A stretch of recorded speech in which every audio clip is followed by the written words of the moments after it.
The person who's listed as PSRHU, can you please identify yourself?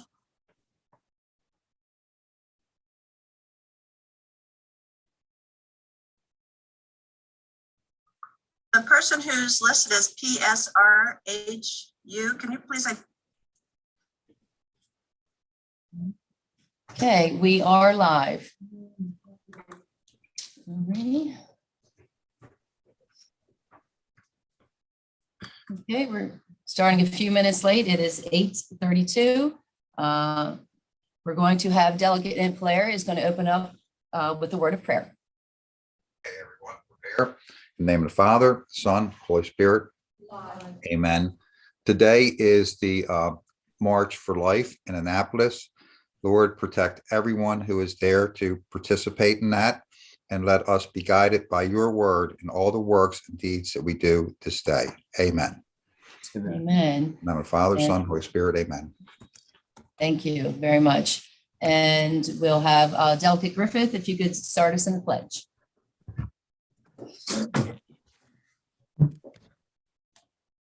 Pledge allegiance to the flag of the United States of America and to the republic for which it stands, one nation, under God, indivisible, with liberty and justice for all.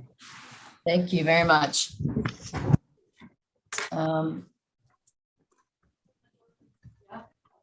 Okay. Meeting is called to order. Welcome, everyone, and welcome to our guests we have on the call today to go over. Today is basically designated for our, we have 4 liquor bills. We've discussed most of them once. One is a fairly new one.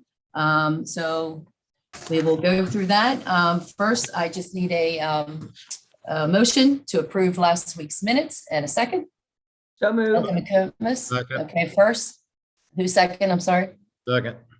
Delegate Johnson, second. If anyone does not agree with the motion to approve the minutes, please raise your hand.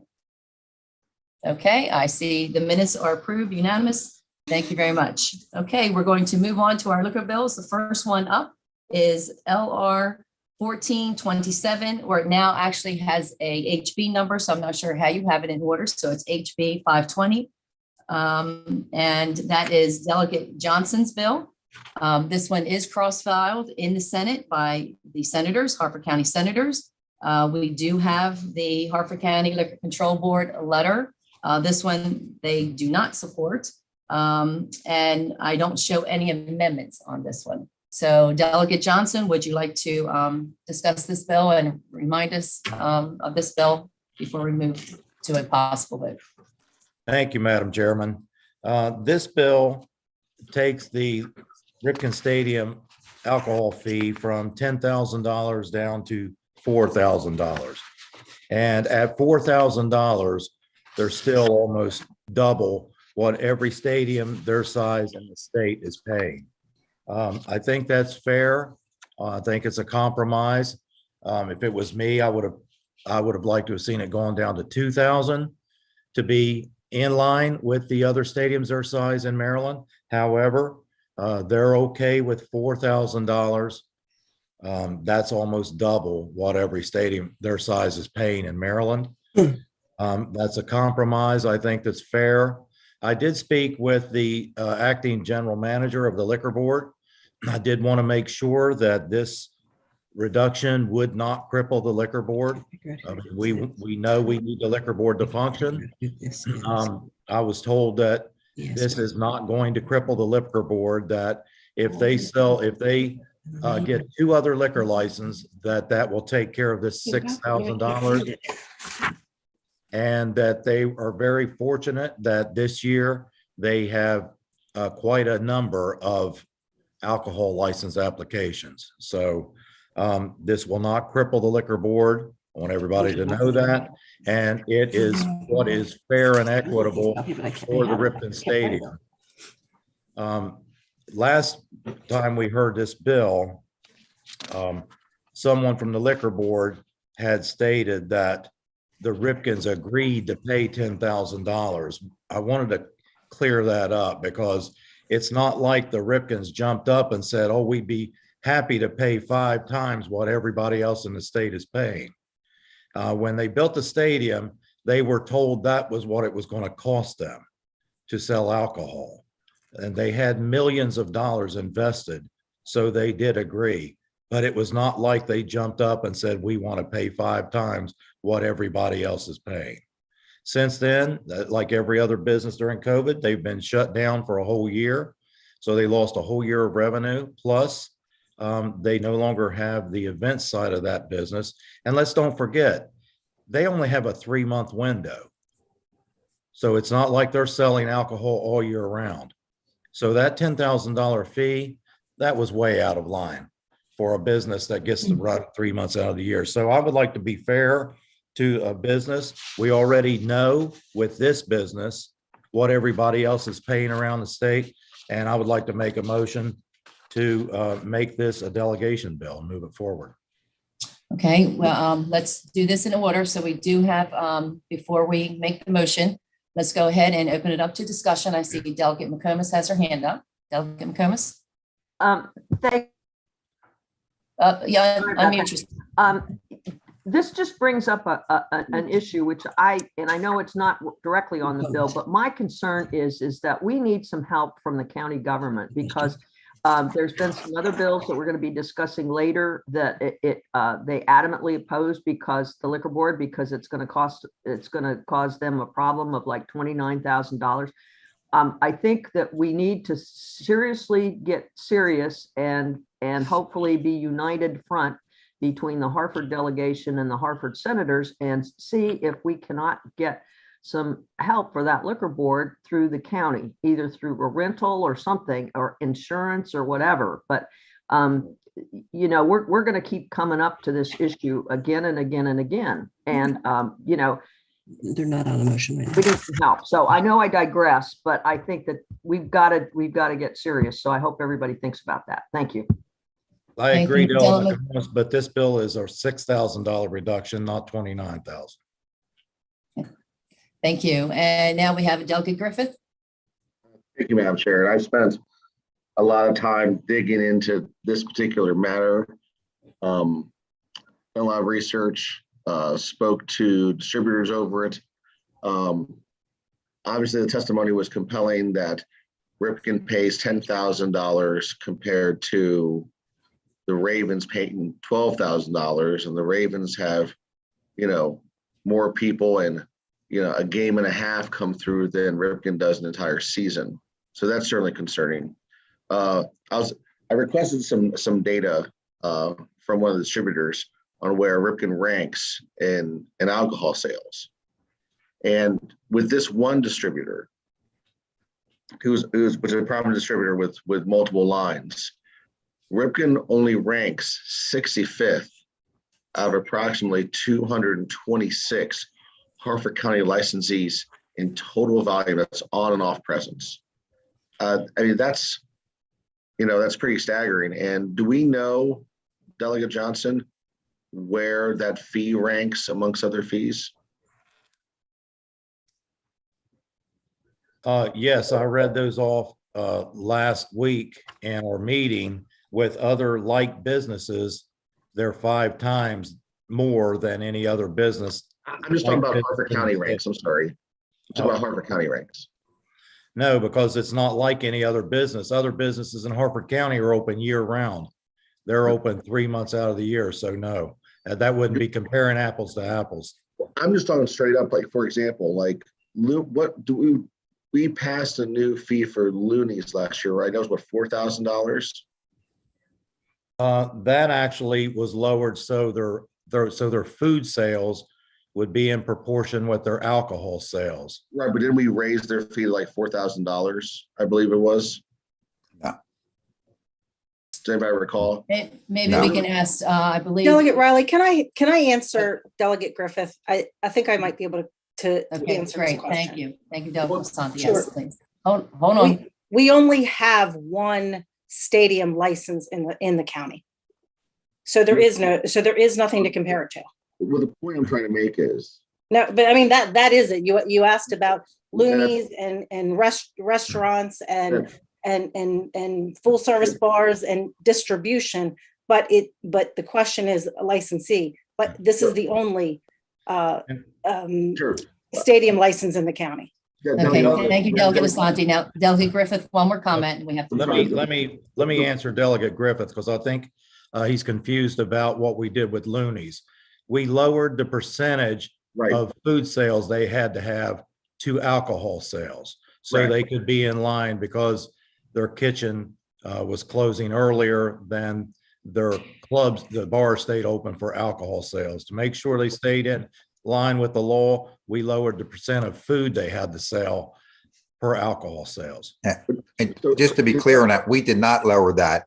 The liquor board found some kind of loophole within their rules that they could do it without our say. If you remember, that's what happened. Delegate Johnson. Thank you, Delegate Impalaria. That's what happened. We were sidelined on that. Delegate Johnson, the point I'm trying to make here is, if Ripken is paying more than twice as much of a fee as like Looney's does, but Looney's sells almost on one day in liquor what Ripken does an entire year. I'm trying to make a case for this proportionality, that Ripken's paying a much higher liquor license fee than someone who sells much more alcohol than they do in a year. So Delegate Griffith, it sounds like to me, you're not arguing against the bill, you're supporting the bill? Okay. Yes. Thank you very much. Thank you, Delegate Griffith. Like I said, I don't know about other business. I just compared them to like businesses. Okay, we're going to stick with this bill. Okay, thank you very much. Do I see any other hands up for discussion? Delegate Griffith, you're good? You can take your hand down. Okay, thank you. All righty. So Delegate Johnson, did you have a motion? Bob, please unmute. Delegate Shalega is trying to say Hold something. on, we have Delegate Shalega on. Sorry, Delegate Shalega. Sorry. Yeah, well, I'm a little bit concerned that we're giving, the folks that I've been on this delegation for 11 years, and we have worried about the liquor control board. They've tried to raise fees. We've cut it back. We said no. And, their budget is very tight. And I'm very concerned that we give this huge discount to Ripken Stadium, and then they come back to us next year and say, we got to raise fees. I mean, we've been having this discussion. I'm all for giving people a discount, but I'm all for giving people an equal discount. If, we're just cherry picking Ripken Stadium here. I've gotten some emails from some other liquor license holders who said, what about me? That COVID's been terrible for me too. Why don't you give me a discount on my liquor license? So, I just have concerns about how this is going to come back and affect all of our liquor license holders. We're picking the big guy out here and giving them a massive discount. Thank you. Okay, and thank you, Delegate Shalega. And for the record, we did receive a letter of opposition from a particular business in Harford County. And I believe Delegate Johnson, as sponsor of the bill, did respond to that gentleman. Delegate Johnson, would you just overall explain what you had said to that business owner? Absolutely. And I didn't see it as a letter of opposition. I saw it as a question. Okay. That they said that Ripken was getting a 60% discount. What about him? And that was Independent Can Company. And I did write him a letter, email back, and said that if he thought, I explained that Ripken Stadium was paying 5 times more than every stadium their size around the state. And that if he thought his fee was out of line with like competitors that sold like amounts of alcohol that he did, to please contact us and let us know. And I've heard nothing else from him. Okay, all right. Thank you. All right, Delegate Shalega, did you have another question or comment? Okay. All right, I don't see any more hands. Your hands up, Delegate Shalega. Yeah. All righty, thank you. So we will move forward and Delegate Johnson. Unmute it. Again, I'd like to make a motion to move this forward as a delegation bill. Okay, the way that we do it here in the past, first, we actually vote on the bill in support of the bill, first and second, and then we vote it as a delegation bill. So first motion would be To move the bill. to move the bill. Okay, do I have a second? Second, Who seconded? Mary Ann. Thank you. I couldn't see. Okay. All righty, so we have a first and a second in support of the bill. Cindy, would you take roll call, please? Delegate McComas, Aye. Delegate Erican, I'm sorry, I was stuck in a Baltimore County subcommittee meeting that was just insane. What bill are we voting on? We're voting on the Ripken Stadium, where Stadium we're license. reducing the $10,000 fee to $4,000. Okay, can you come back at the end for me? I haven't even thought Sure. about this one yet. Absolutely. Delegate Griffith, You were on mute. She didn't hear it.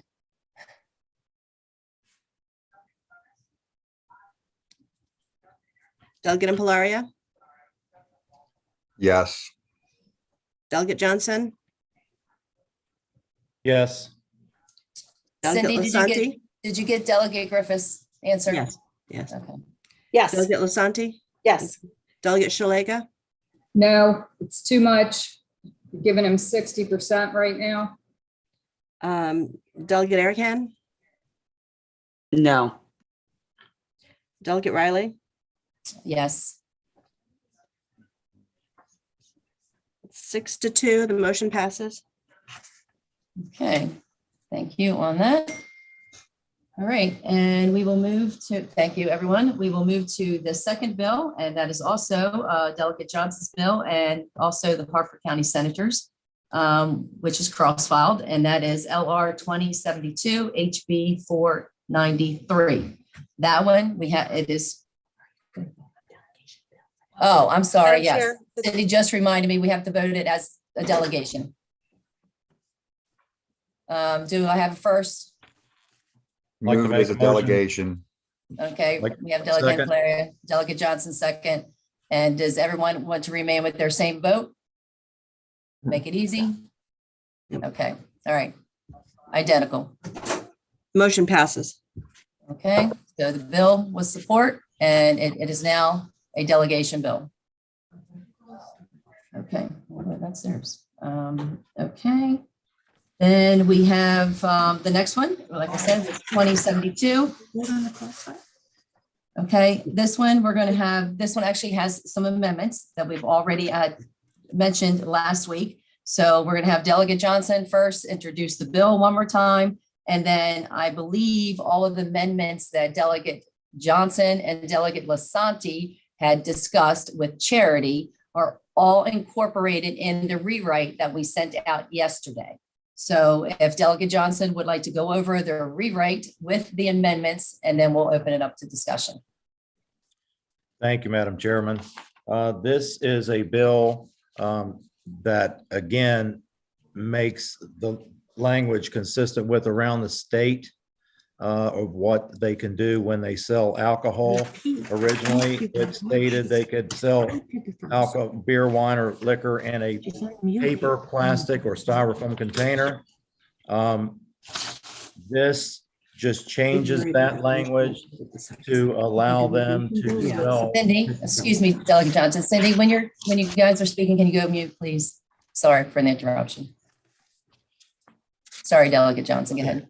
Okay, this allows them to sell beer, wine, or alcohol on the club level, or as discussed last week, we did not want to hobble them if they had corporate events outside in designated areas where people are seated for special events. Delegate DeSanti and I got together and she's okay now with the amendment language. So I would accept that as a friendly amendment. The amendment states that on page 1, it strikes beginning with the word first in line 5 down through consumption in line 7. And in line 7, after the semicolon, it inserts authorizing individuals to serve beer, wine, and liquor in glass containers in an area in the stadium designated by the license holder to hold special events. And amendment number 2 was on page 2, striking beginning with the first by, that's BY, in line 27, down through consumption in line 28, and in lines 30 and 32, in each instance after level, insert in an area in the stadium designated by the license holder to hold special events or. So with that, if there's any discussion. Okay, thank you, Delegate Johnson. And I also want to mention, we do have the letter from the Harford County Liquor Control Board, and they are in favorable of this particular bill. So we'll open up to discussion. Do I see any discussion on this bill? Move favorable on amendments. Okay, move favorable on amendments. Do I have a second? Second.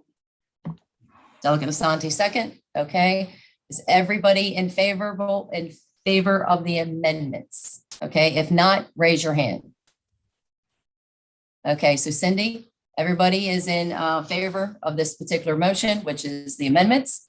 All right, do I have a motion? Move favorable on the bill as amended. Okay, thank you, Delegate Valeria. I'll second.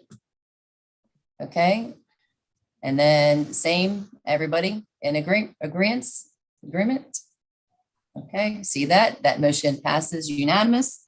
So now we've supported the bill, we've supported the amendments, and now do we want to make it a Harford County delegation bill? I need a first.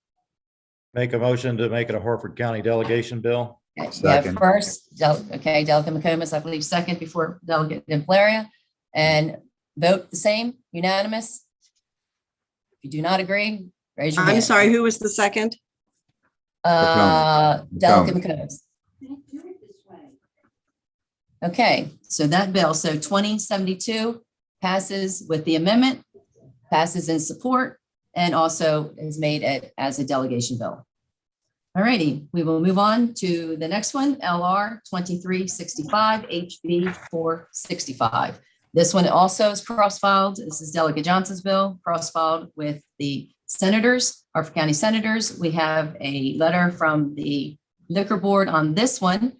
But this one is a newer bill. We haven't discussed this one.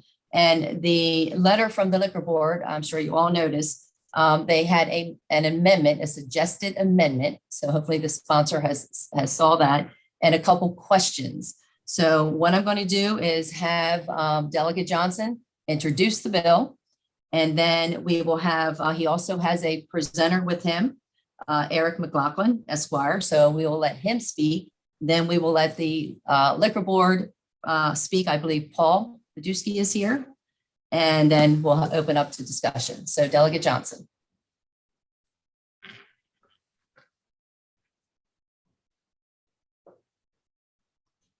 Thank you, Madam Chairman.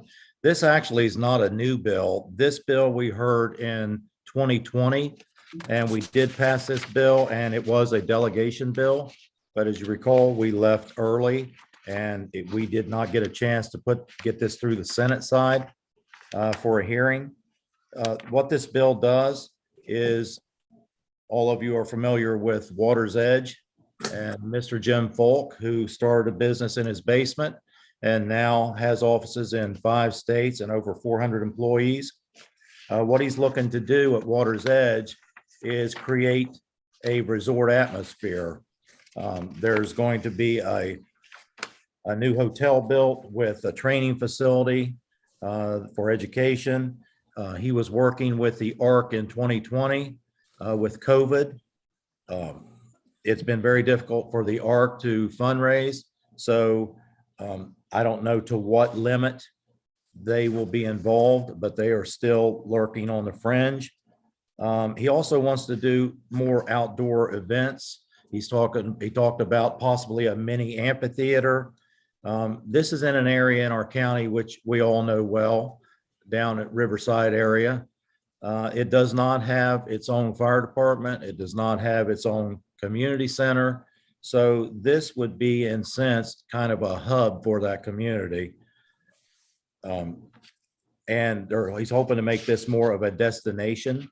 And what he's looking to do with this bill is, as he has events, outdoor events, he's looking to, the board may issue one resort complex license to the person owning, leasing, or operating as a resort complex. The license would authorize the license holder to sell beer, wine, and liquor from one or more outlets in the resort complex where beer, wine, and liquor may be consumed in conjunction with recreation or playing of music and dancing at designated locations in the resort complex. So with that, I will turn it over to Eric McLaughlin. Thank you, Delegate Johnson, and thank you, Madam Chairman. I appreciate the opportunity to offer comments and information about this bill. It does present an opportunity for Harford County to establish a resort complex license in a way that promotes workforce training, employment, positive use of our natural resources there, and economic development in general. It was introduced in the same form in 2020 as House Bill 1272, at which time it did have the support of Harford County's Liquor Control Board. It also had favorable comment from the Harford County Council, the Harford County Chamber of Commerce, nonprofits, the education industry, and the hospitality industry alike, and it did become a delegation bill. It creates this new class of alcoholic beverage license for Harford County in a destination or resort type project that meets specific criteria. And those criteria were modeled after a couple of other counties that have similar licenses. It's being proposed using this example of Mr. Folt's large scale economic development project. That's been in progress for some time, as you know, the Water's Edge destination in Belcamp.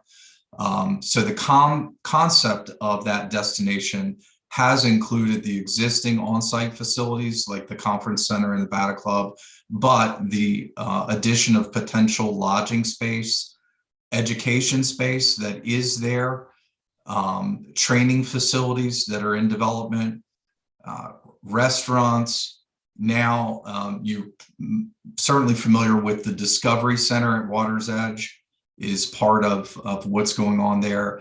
And then the open space amenities, since the last time that we were before you, those have continued to develop to include even pickleball courts and kayaking and other outdoor activities. So the owner is fortunate that as times have changed and as other activities have kind of waxed and waned based on what the economy was doing, he's been able to pivot the focus of those things that are available. He's very much the type of person that if it's available, he's going to keep it moving forward. And so he has. The goal here is to reconcile the need for additional licensing there with current legal limitations on how licenses can be owned and operated. So a fundamental rule is one owner, one location.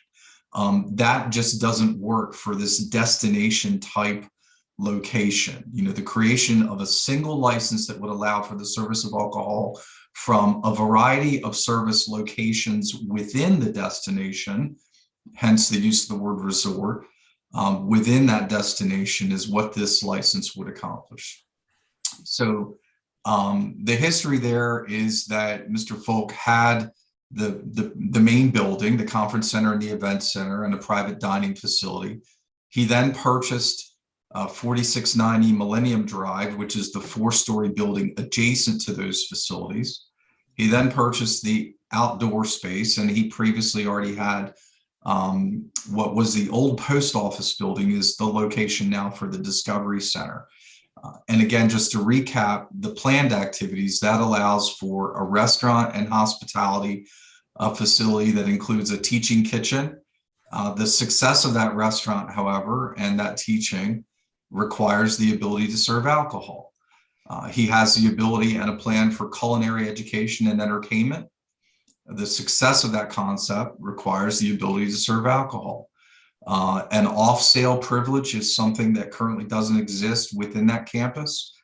That is something that I think is a good amenity for someone who's participating in these other things within the resort destination. If they experience something they'd like to take home, they'd be able to. And then the open space and the shoreline access with the trails and pickleball courts and kayaks and canoes and things that people are doing outside, more of a sports type way to, if you choose to consume while you're watching or doing the concert aspect, like Delegate Johnson mentioned, you could do that as well. So there are other things that are planned as part of the process for the continued enhancement of the destination.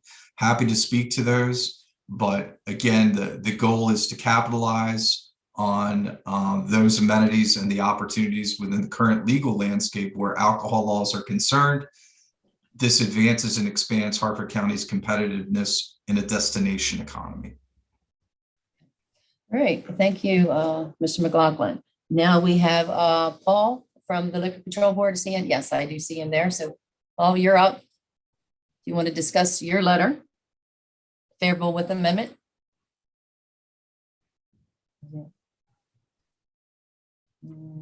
Where'd he go? Cindy, is he still in?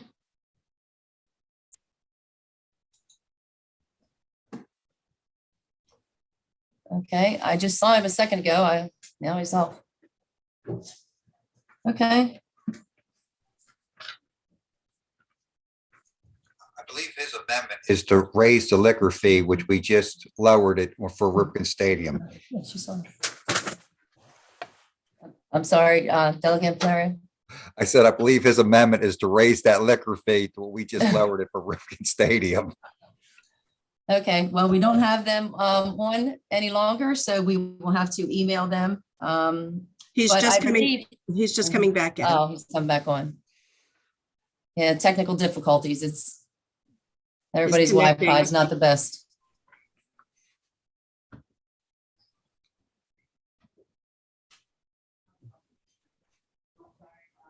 There. Mr. Majewski, can you hear us? You're muted.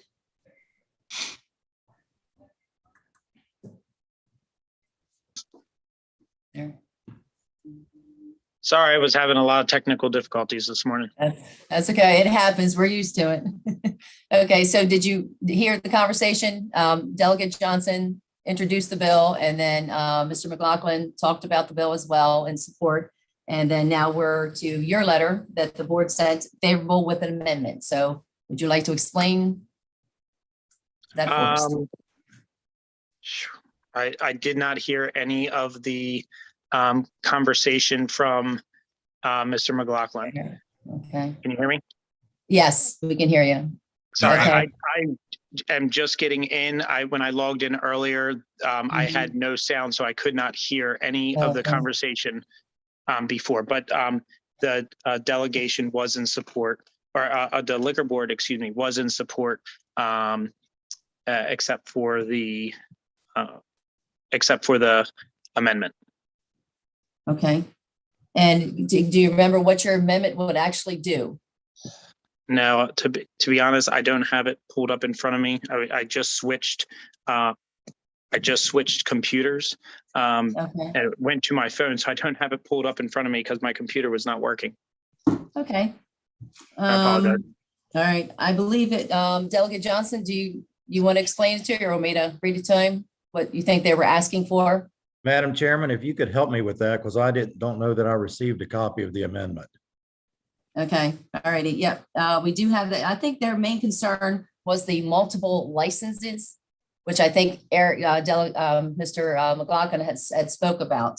So it was the one or more outlets in the resort complex that would operate as a restaurant. I think that was a question they had, and the license authority to the holder, the sale of beer, wine, and what, I don't know, 19 and liquor from, I'm not sure exactly what that Yeah, is. so I just pulled it up. So what Okay. we had concerns about is that this license, the way it was written, would allow for for example, a power plant live in Baltimore, where multiple restaurants would open up under one license for the whole complex. And there would not be individual licenses for the individual restaurants. Okay. So according to the bill currently, you're saying that the Liquor Control Board could only give one license to one restaurant? Or That's to the one what we're facility? concerned with. That's what our concern was, that that numerous restaurants would open up under one license. And what we pictured would be a power plant live in Baltimore, where they have one umbrella license and numerous nightclubs under that same license. Okay, all right.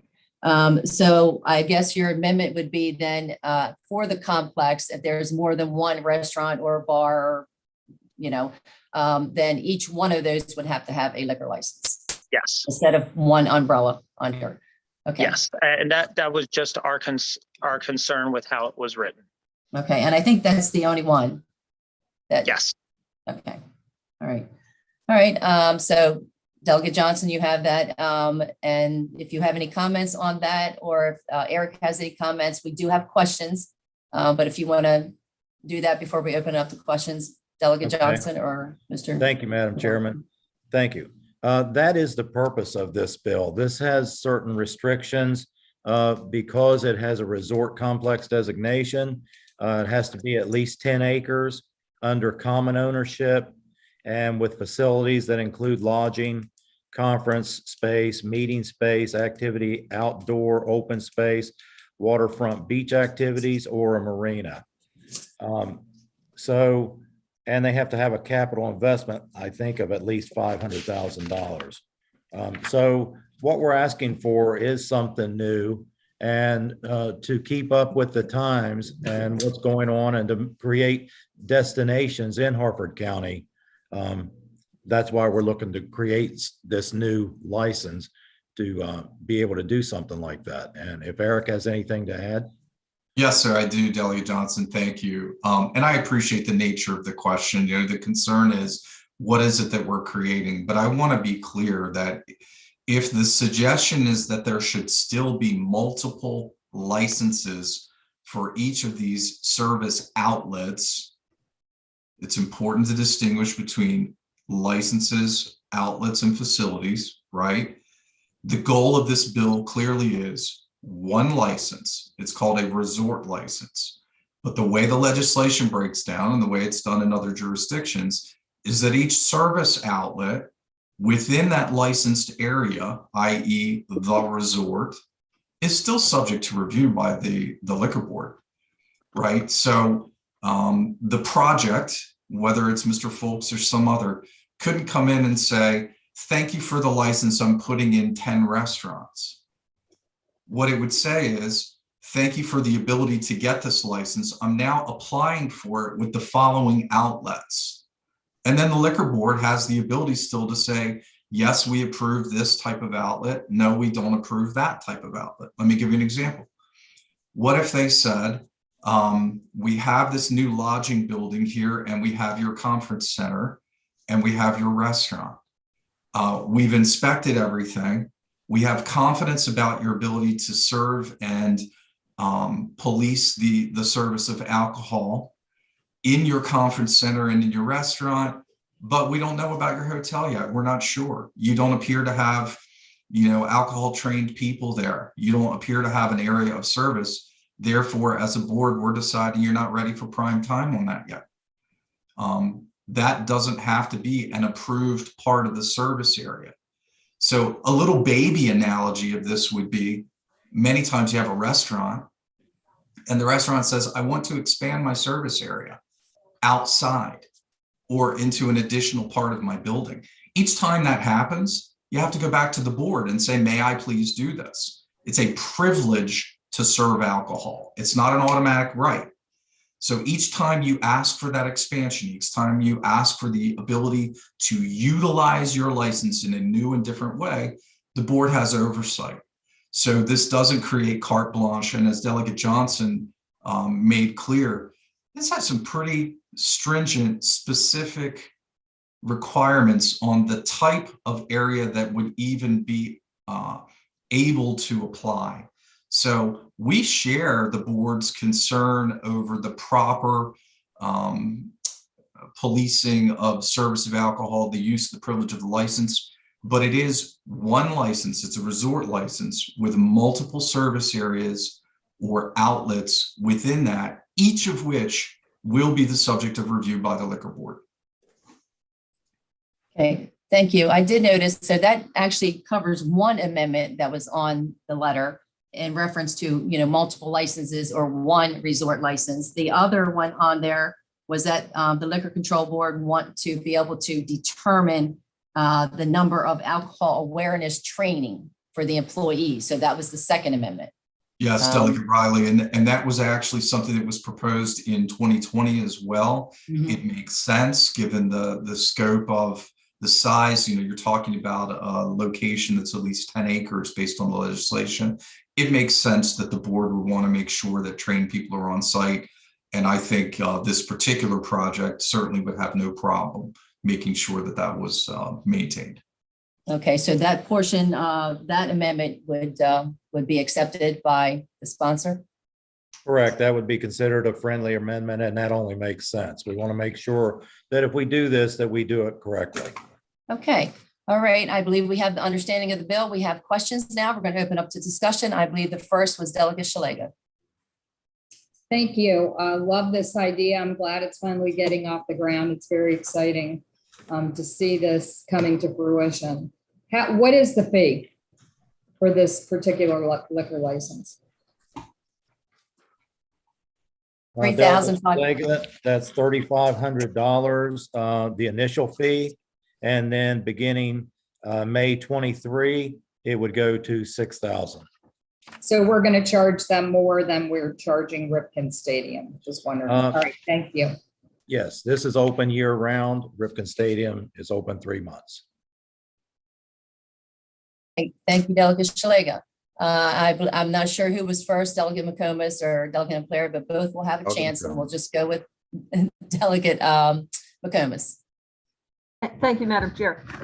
Just briefly, I know you're talking about having a culinary school, Eric, and I guess what I'm kind of concerned is that we're going to have younger folks that may not be able to legally drink in this environment, and I just kind of wondered how that's going to work. Because they may be wanting to cook with alcohol, for fancy dishes and things like that, or just how are you going to kind of keep that? So, because I think it's a great opportunity for for kids to learn the hospitality industry, but they're still kids, they're still underage. Okay, so who could best answer that? I suspect Eric probably. I'm prepared. Thank you, Delegate McComas. Two observations. One is you're absolutely correct. Hospitality industry in 2019, the Bureau of Labor Statistics showed that Maryland had added over 2,300 new jobs just in that industry. Obviously, when COVID hit, the numbers plummeted. The hospitality industry, if ordinary industry suffered 10%, it suffered 50% is what I saw. However, it was also one of the quickest things to come back. It recovered within the first quarter of a year, 2/5 of what it had already lost. And part of that is because of youngsters looking to enter the labor force doing that. That's one of the reasons for promoting this education piece. Now, the other thing is we're fortunate that there are existing laws, existing rules of the liquor board that help buffer against the concerns you raise. One is cooking alcohol. On any restaurant application presently, that is something that must be requested for permission to even be able to keep it in the kitchen. So that is something that currently is monitored by the liquor board and by its inspectors. If it's not authorized in advance, it's not in the kitchen. The other is that there are rules about the age of individuals who are allowed to serve alcohol and use it in the kitchen. And that does allow for 18 and up.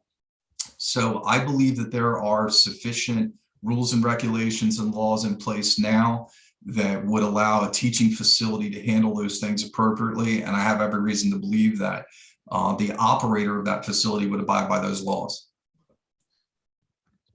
Thank you. All right. Thank you, Delegate McComas and Mr. McLaughlin. And now we move to Delegate Implaria. Okay, yeah, I guess this question is for Paul.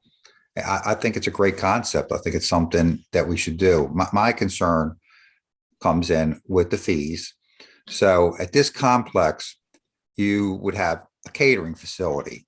That would be a single license. Then you could have a brew club, and that would be another single license. And then you could have a liquor store, and that's another single license. And then you could have a full-scale restaurant, which is another single license. And you could have a barber shop, which could be another license. You could have a florist, which could be another license. So if you added up those fees for all those licenses, what they would really be, that's $6,000. Sounds like a very cheap license, because you could have 10 separate licenses within that facility. So I would think it would be fair to have a lower license fee with each one of these individual licenses to show that they are separate and different, should have a license fee with them too. So if I'm a brew club, I should be paying the same license fee as the brew clubs in Blair do. If I'm a restaurant, I should be paying the same license fee as any other restaurant. If I'm a liquor store, barbershop. And that's my only concern, that once again, you guys are in trouble, talking $6,000 total for licenses. But if you added up all the licenses, you could have, $20,000 worth of licenses on this property, and they're only paying $6,000 for them. I see Eric wants to answer, but I'm asking Paul first. And Eric, I'd be happy to hear from you afterwards. Thank you, Delegate Implaria. Paul? Well, you're muted. There we go. It simply was discussed by us and is a concern, but ultimately we look at this property as a good thing for Harford County, and will bring in revenue, and it would be a good thing for all of the people of Harford, and the businesses in Harford. And so we're kind of willing to bend and flex on that. And I agree, but it should be fair to the other businesses. So Eric. I'm not in disagreement of that. Okay. Okay, and Eric, you want the answer? Yes. Thank you, Delegate Implaria. And I wouldn't presume to set fees for the board or for this delegation. But one observation that I have is that the fees are set in large part in relation to the administrative effort and cost that the board would have to expend in order to do its oversight job, right? So having one license for the entire destination and having legislation that says that that destination has to be under common ownership, management, or operation means that really that inspector, and I'm simplifying, right? But that inspector has one place to go to get all the information. So one example is oftentimes they come in and they say, show me that all of your people are alcohol trained.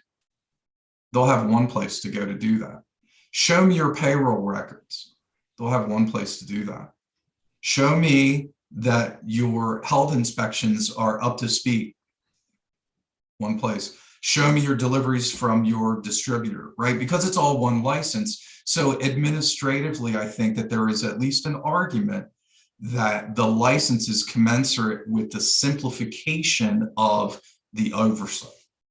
Yeah, and Eric, just to answer that, but at the same time, the liquor guy has to go and the inspector to each one of these individual locations to make sure that that person working there is TAM trained, because they want to see the individual.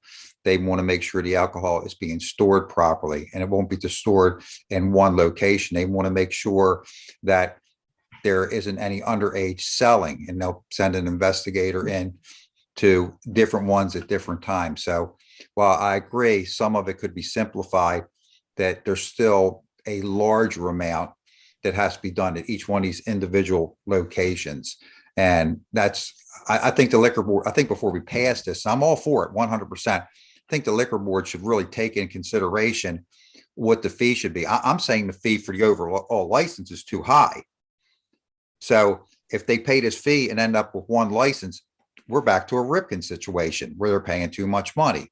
But if there's a lower fee for them for the overall license than an individual fee for each one of these different places, then there's an opportunity for the liquor board to be able to be treated more fairly, and the businesses that have to compete with them to be able to be treated more fairly. So that's all I'm saying. I'm not suggesting what it should be. I think the liquor board should come up with a fee structure for all of it.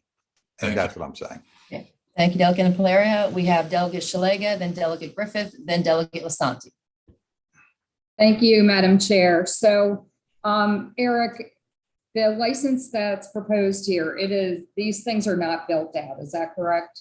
That's correct. This would be a gradual development over time, and it'll be a business judgment that has to be exercised as to when it's time to utilize it.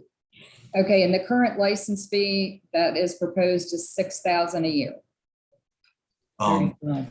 It starts at $3,500 if the resort license is used, and then would graduate to, in May of 2023, being $6,000.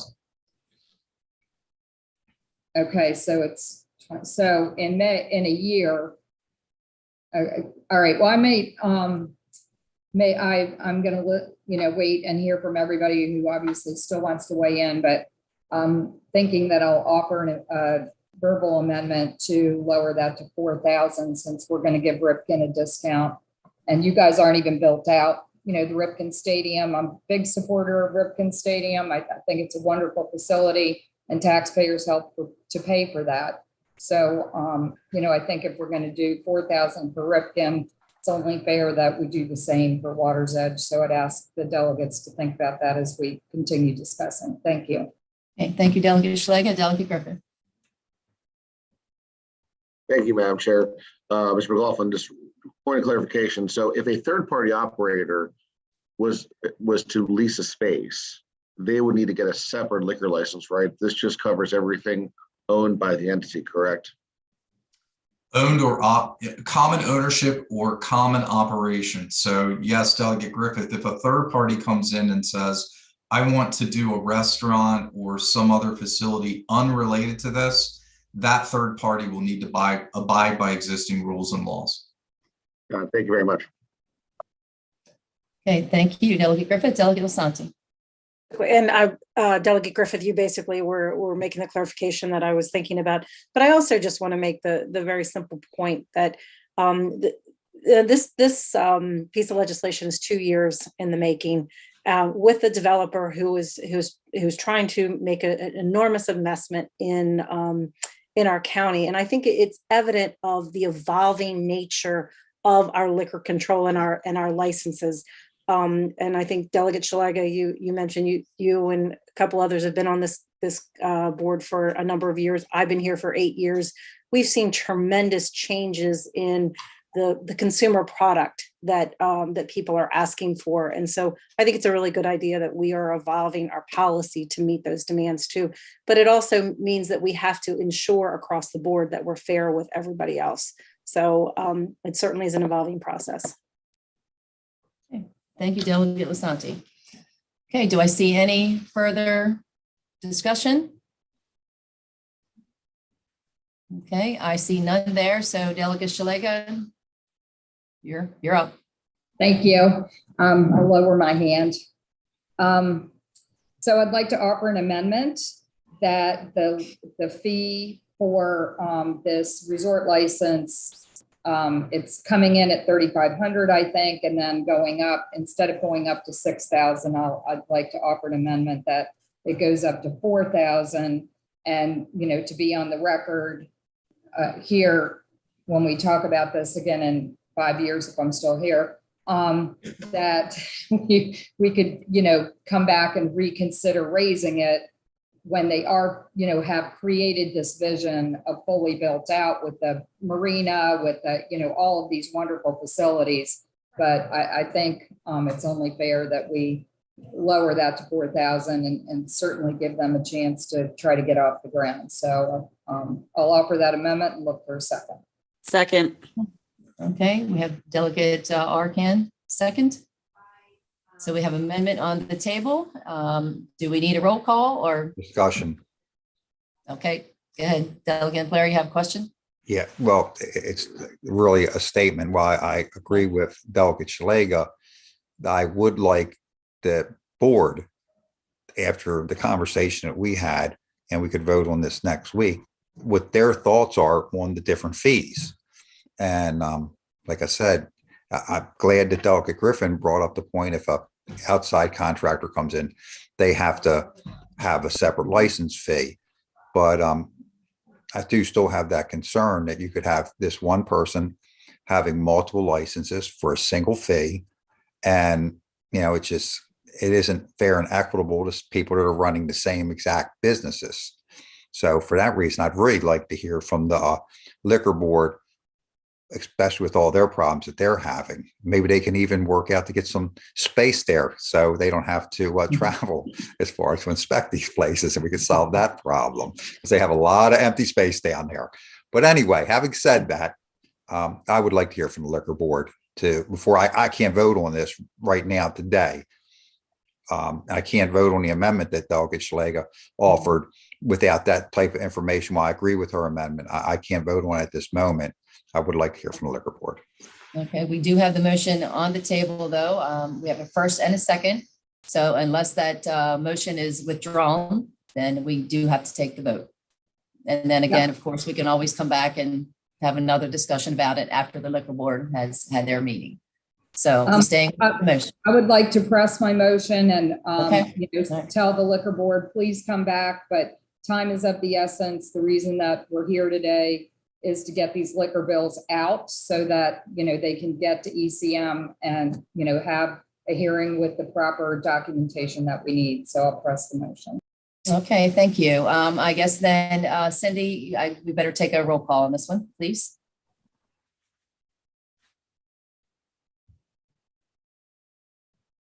Yep. Delegate McComas? I kind of agree with Delegate Empleri about waiting, but I also realize that the next week we have to drop the bills on Thursday. So at this point, I vote aye. Delegate Arcan? Yes. Delegate Griffith? Yes. Delegate Impalaria? Pass. Delegate Johnson? Aye. Delegate Lasanti? Yes. Delegate Shalega? Yes. Delegate Riley? Yes. 1, 2, 3, 4, 7-1, the motion passes. Okay, thank you. Thank you to the delegation. And I did see, Paul, you had your hand up. Do you have a comment you would like to share? I just wanted to say pre-vote that, while we do support this bill, we do not support in decreasing fees that were proposed. Okay. All right. Noted. Okay, at this point. 1 second. And Paul, to let you know, if the liquor board does want to re-examine these fees, even if we can't get them at delegation, those fees can always be presented at the committee, the liquor subcommittee and the full committee. And there is other opportunities to amend the bill, which may work out better for everybody. Thank you, Delegate Empleri. Also, I guess Delegate Johnson, do you want to make the motion to approve the amendment that you're going to that the liquor board has suggested, the friendly amendment?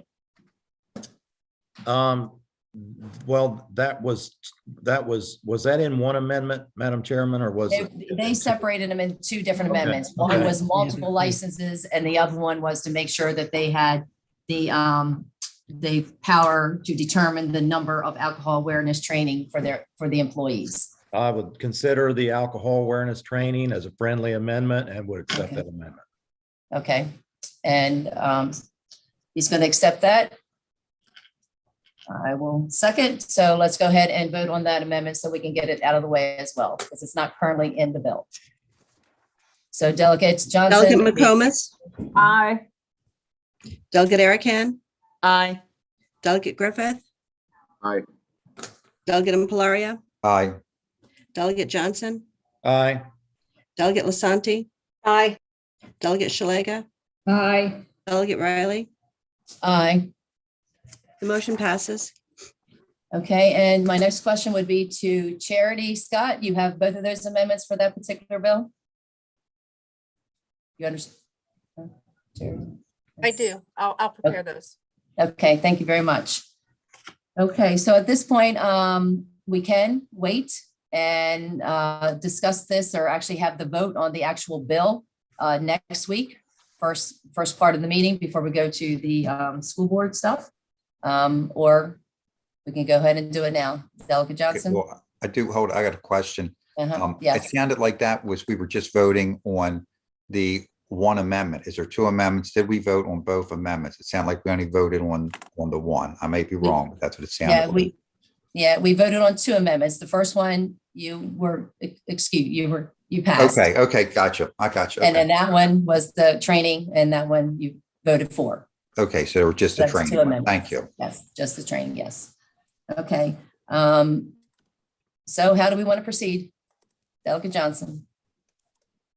Madam Chairman, I would like to move the bill since we have everybody here with us today, the Liquor Board and Eric McLaughlin, and time is of the essence, as some of the delegates have stated. Second. Okay, we have a first and we have a second. Any discussion? All right, so the first motion on the floor is to support the bill, to move it forward. So we will take the vote. Cindy? Delegate McComas, Aye. Delegate Erican, Aye. Delegate Griffith, Aye. Delegate Impalaria, Aye. Delegate Johnson, Aye. Delegate Lasanti, Aye. Delegate Shalega, Yes. Delegate Riley. Yes. Delegate Riley, can you clarify for me, this was a vote to support this bill as amended with the two amendments that were just voted on? Correct. Thank you. The And then motion now, passes. now we need a motion to make it a Harford County delegation bill. So I have So moved. Delegate McComas and then Delegate Arcan. All right, same vote. Everybody for? If you're against, raise your hand. Okay, everybody's for that, Cindy. Okay, So it is now a Harford County delegation bill. So Okay. Charity can make that amendment as well. Thank you. All right. Thank you, Madam Chairman. Thank you, Eric, and thank you, And Paul. yes, thank you, Eric, for joining us today, and also Paul. Thank you. Okay, we have one more, and this one, Delegate Johnson is off the hot seat. We're moving on to Delegate Lasanti. Now, this bill, I believe, will be the first introduction, released this year on this one. So we are going to have Delegate Lasanti introduce the bill. This bill is not cross-filed, to my understanding. We do have a letter from the Liquor Control Board. It basically was a letter of information on that. We'll have Paul here to explain that letter. And then I don't see any particular amendments at this time. So we're going to have Delegate Lasanti. She also has a presenter here with her, and we'll have him speak as well. And I believe it's Adam. So Delegate Lasanti. Thank you, Delegate Riley, and to the rest of the board. First, let me begin by letting you all know that this bill was originally drafted. I expected it to be drafted as a statewide bill.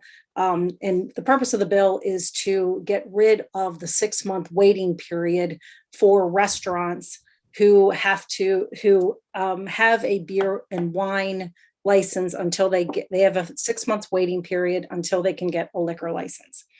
After working with the drafter on this bill, we found out that Harford County is the only liquor control board that has this particular provision. So we had to change the bill and make it a Harford County only bill. As I was working with many restaurants and many future restaurant owners in the county, what we found out is that restaurants, as we all know, has been the hardest hit of almost any employment sector in the state, and it's very difficult to economically to start a restaurant even in good times. But when you have this obsolete provision in our liquor law that makes them wait an additional 6 months to have a liquor license. It's a fee that is unsustainable, quite frankly. So this is really a tool. It's an economic development tool for not only our municipalities, but for our county. There's a lot of very successful restaurants in other parts of the state that want to move to Harford County. We're starting to see that with restaurants in Bel Air, in Havre Grace, in Aberdeen, in Falston. They're basically trying to open up additional restaurants to our population. But the problem is they have an opportunity to make an investment, but then we make them wait. Our current fee structure for this is broken as far as I'm concerned, because our fee structure breaks down like this. If you want a beer and wine license, it's $500. If you want a beer, wine, and alcohol license, it's $3,000, with one caveat. You have to have a $250,000 investment. It's a pretty significant investment. So if you make that investment in the kitchen, you are able to get the license day one. If you don't make that investment, the cost of the license is $26.45. So for a business that has made a $250,000 investment, you basically pay $355 more annually than the person that has made zero investment. That doesn't make sense. So the purpose of this bill is just to eliminate the 6 month. So a potential restaurateur can come in and make a simple choice. Do I want beer and wine? Do I want beer, wine, and alcohol? And buy a $500 license or buy a $3,000 license. I reached out to the liquor board verbally, and then I followed up in writing with some questions for them, because I am very sensitive to the comments that they've made to this delegation about fees and the sustainability of the liquor board, which I do believe is a completely different issue that we need to deal with. I don't think we should set individual fees just to help sustain the liquor board. Sustaining the liquor board is the job of the county government. And I think, as Delegate McComas said earlier, we need to bring that issue forward. In my letter to the liquor board, I recognize that the fee structure, and I've asked them to come back. And if their biggest concern is the fees, then to recommend some additional fees. So this is, I believe, a work in progress, but I wanted to bring it to the delegation because I think it's a very important step forward for our restaurants in the county. And I have with me Adam from the city of Havre Grace. He's going to talk to you specifically about some of the problems that they've had with restaurants trying to develop in the city of Havre Grace.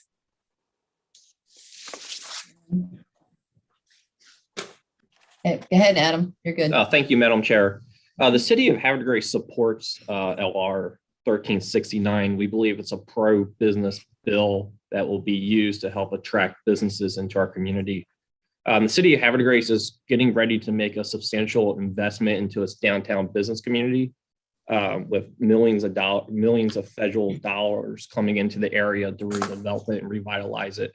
We believe if this bill passed, it would make us more marketable to attracting businesses. I believe that was stated earlier. This is a statute, one of a kind statute in the whole state. No other jurisdiction in the entire state has this 6 month waiting requirement. We've seen many restaurants come into our city. They have to wait 6 months. It puts them at a disadvantage. So ultimately, we ask the delegation to please support this pro-business bill. Thank you. Okay. Thank you, Adam. Okay, so Paul, you still on the line? Would you I like to am. explain? Okay. Sure. One of the I'm assuming you guys got our letter. We do have concerns. Harford County has stood by that $250,000 investment. One of the big reasons is it shows a commitment to food over just alcohol. And in today's world, a $250,000 investment into a kitchen is not happens rather quickly. We're seeing even small restaurants such as like the local make that investment to get their B&R license right off the bat. So we do feel that we have numerous reasons for concern with this. Another large reason is we have 34 B&R licenses currently issued. If those licenses were to be converted to this BBWL, we would lose $29,000, over $29,000 in revenue. And that would certainly have a catastrophic ripple effect on our board and our budget. Okay, all righty, thank you. And now we have a delegate, Arkan. So thanks to Delegate Lasanti for bringing this bill. In my regular life, my husband and I have a tax and accounting business, and we handle a lot of small businesses. I personally know businesses who did not come to Harford County because of this. So we have definitely lost at least 2 businesses that I'm aware of who chose not to come to our county. In addition, we represent and help a lot of local businesses, several of whom have given us information on how the process actually works when there's this requirement. If you're buying an existing business that already has a built-out kitchen, you are still required to do this, and it is impossible to spend $250,000 on a finished kitchen. It is absolutely impossible. I am really pleased to see that we're going to be changing this. I hope that everyone will be supportive of it. Thanks. Hey, thank you, Delegate Arkan. And then we have Delegate Lasanti.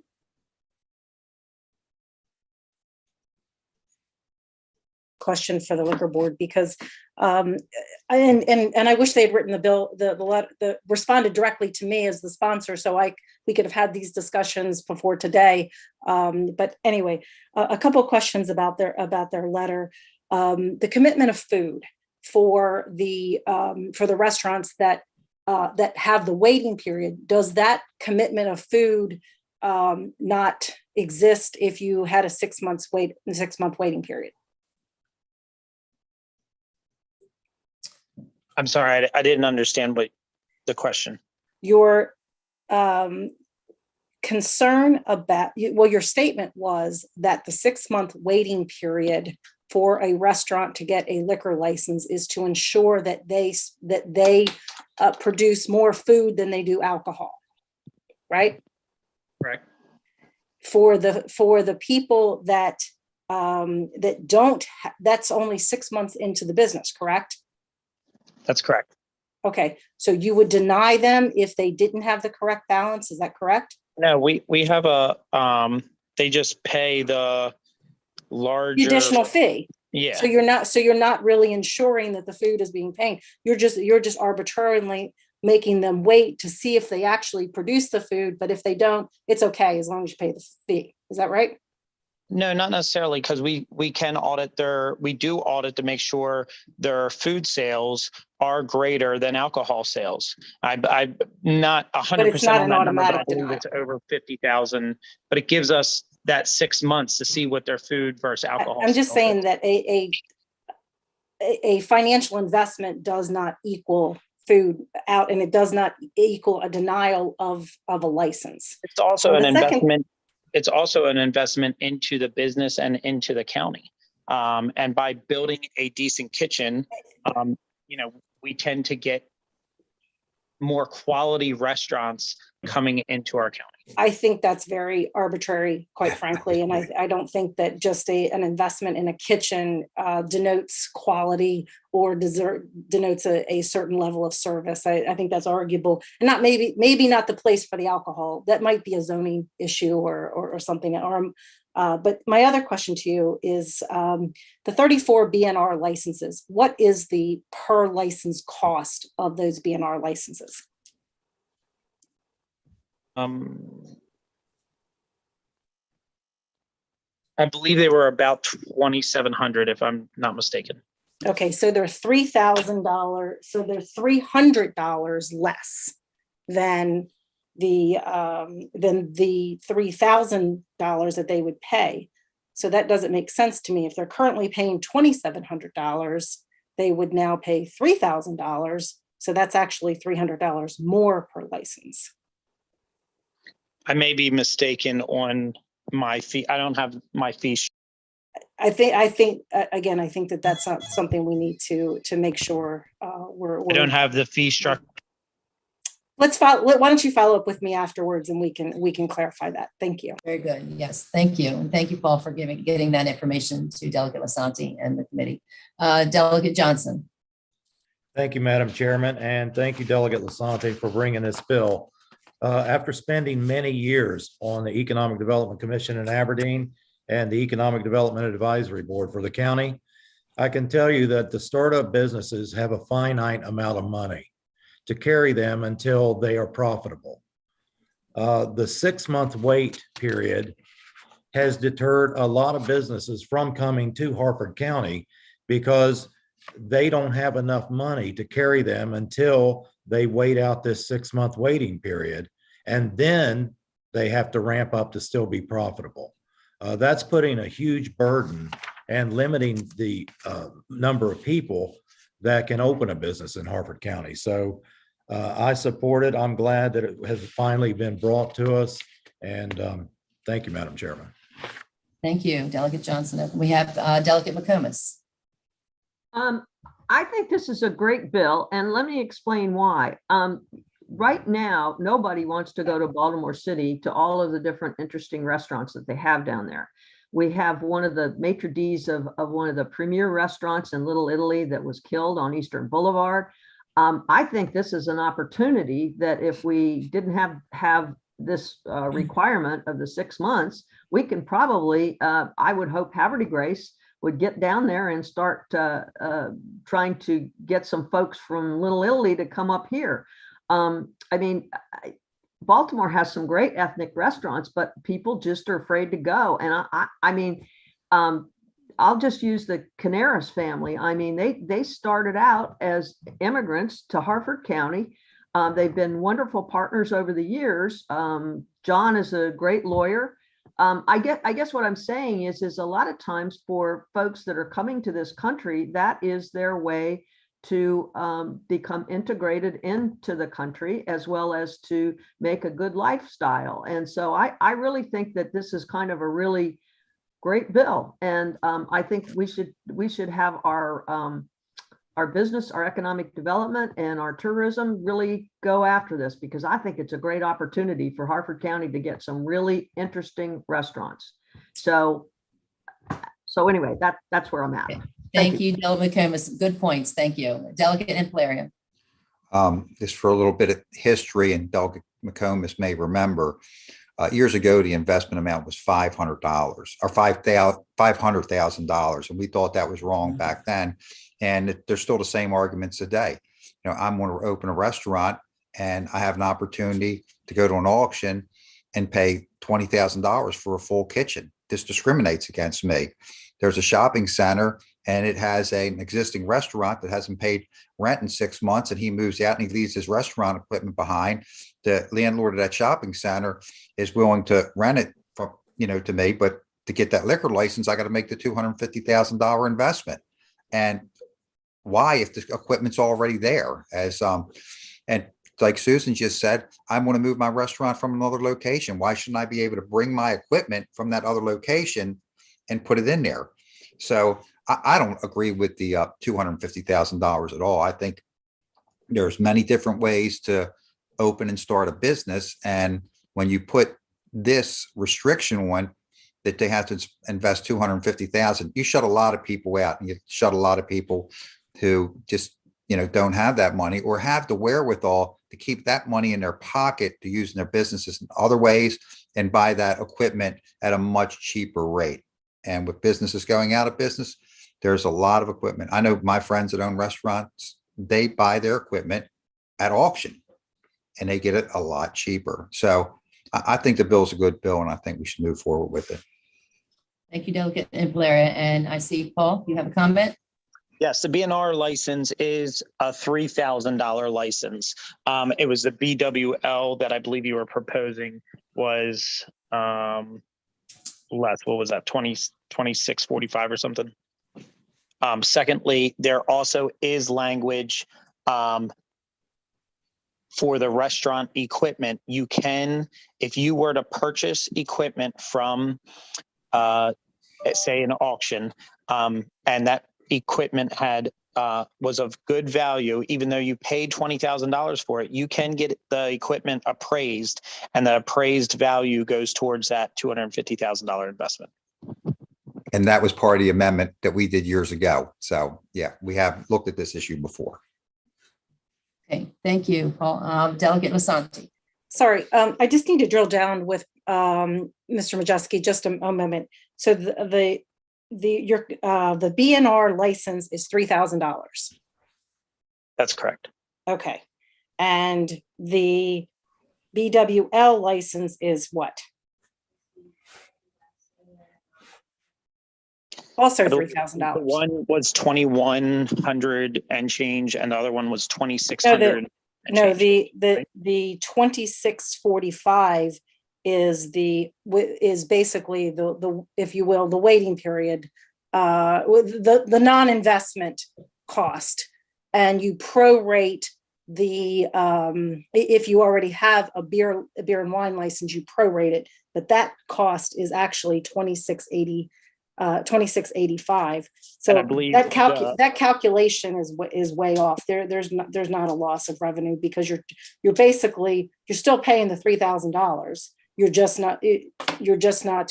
not waiting 6 months to pay it. You're paying it immediately. So it's actually a revenue enhancement for the liquor board. Okay, thanks. Thank you, Delegate Lasanti. Actually, I have a question, and I believe Delegate Lasanti, you can probably answer this because I think you mentioned it earlier. Did you say that Harford County is the only county in the state that actually has this capital investment?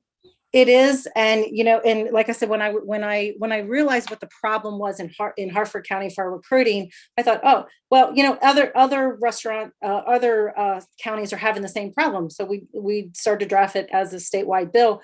And then we realized that all the other counties have already come to their senses and they've already repealed it. So we are the last one with this provision.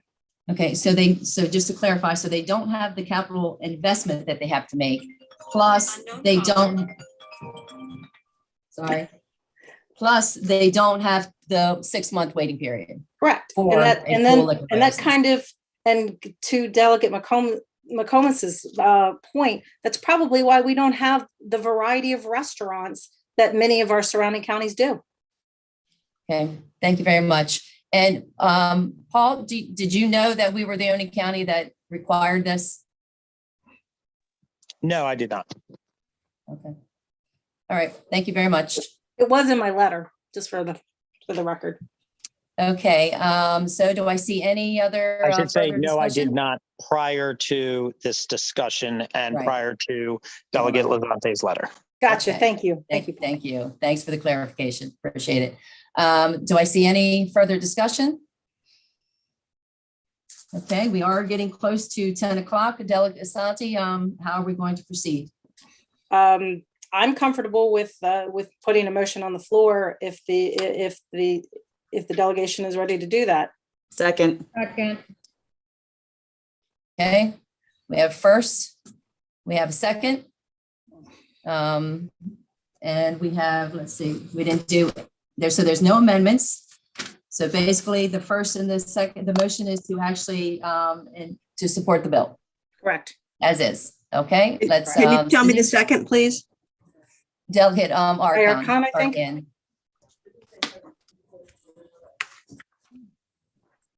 Okay, and we have, now we're open to discussion again. So Delegate McComas. Just real quick. Do we have a cross file? Is the Senate going to cross file? We do not have a cross file. Okay. All right. Okay. I certainly, since we're at this point, I will ask the senators if they would be willing to do that. Just all right. I want to give them a clean bill. Delegate Griffith. Thank you, Madam Chair, and thank you, Delegate Lasani, for bringing this forward. And I like this bill. My only request is, because I was unaware of it and kind of got sprung on, this is a massive change. Is there a way we could just table it for 1 week so I can give me the opportunity to kind of let the board understand their concerns? Again, I do like the bill. I would just like just 1 week, just do my due diligence. That's all. Okay, well, we do have a first and we have a second on the board. So we do have to take the vote unless that is withdrawn. Delegate Asante and Delegate Arcan, you staying with your motion? Yeah, I would just say that I'm not sure we have the time to do that. And when do we need to have our delegation support? We in? have actually next Thursday, we have to drop it by 5 o'clock or, for the deadline for ECM. So we do have another week, but next week, we do have a lot of other bills we have to discuss and get through as well. So we I'm can ready wait for a I'm ready to vote. proceed. We had requests earlier for delaying bills. I think we're in the mood that we need to take a vote on it. Okay, we're good? All right, Cindy, could you please take a roll call?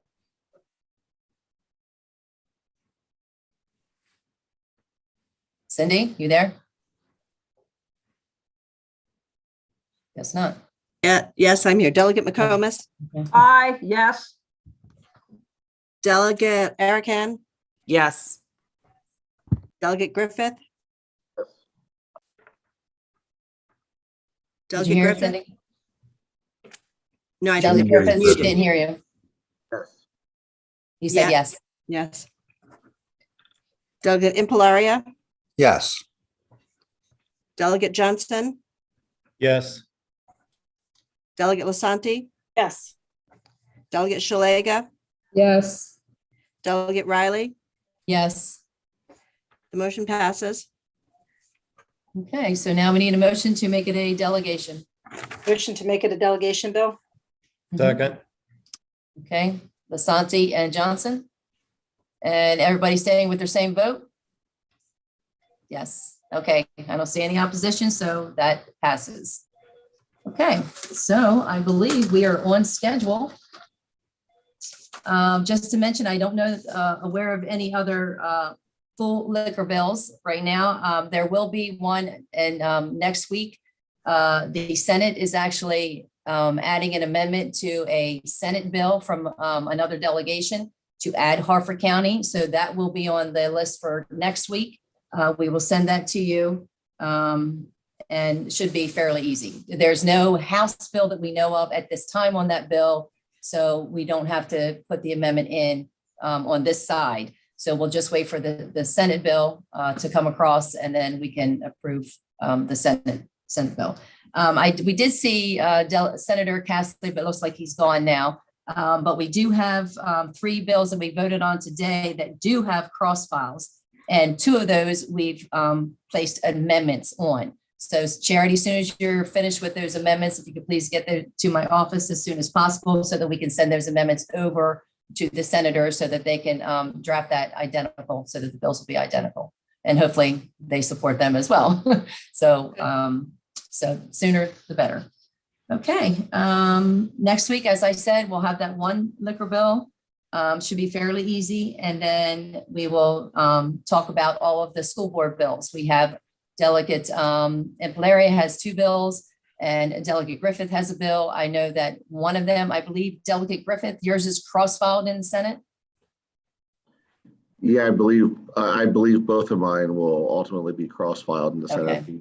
The Board of Okay. Ed bill, as well as the in-person board meetings bill. Okay, so that will be the agenda for next week. And unfortunately, Delegate Valeria, I'm sorry, he did request us not have to start at 8:30 since we didn't have to go on the floor. But I know our subcommittees, Lisa and HGO, they're taking advantage of not having session and we have subcommittees. So we will have to start next week at 8 o'clock, 8:30 as well. We already voted on that, I believe, last week to do both of those. So we're good. So we can stick with 8:30 to 10.